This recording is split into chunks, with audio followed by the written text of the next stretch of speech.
السلام عليكم. حابة من خلال الفيديو ده النهاردة ان انا اعتذر للجميع واقول لكم انا اسفة جدا بجد. عايزة اقول ان الست الوحيدة اللي بتدخل عندي على الصفحة بتدخل علشان تغلط في المتابعين وتخرج تاني. عملت لها حظر مرة واتنين وتلاتة، لكن للأسف بترجع تعمل صفحات تانية وتدخل مخصوص علشان تشتم في المتابعين وتخرج تاني.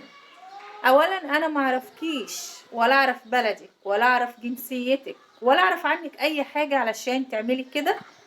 انا ما اعرفش غير الناس المحترمة، تمام؟ فانتي اذا كنتي متضايقة مني في حاجة، متضايقة من المحتوى اللي انا بقدمه، متضايقة من اي حاجة تخصني، فالمتابعين ملهمش ذنب.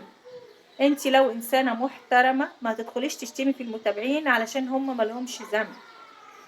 فانا بعتذر للجميع يا جماعه، انا حذرتها اكتر من مره، يا ريت لو دخلت لاي حد فيكم يرد عليها او يعمل ابلاغ عن الصفحه بتاعتها، واكيد انا لو شفتها مره تانية هعمل لها برضو حظر.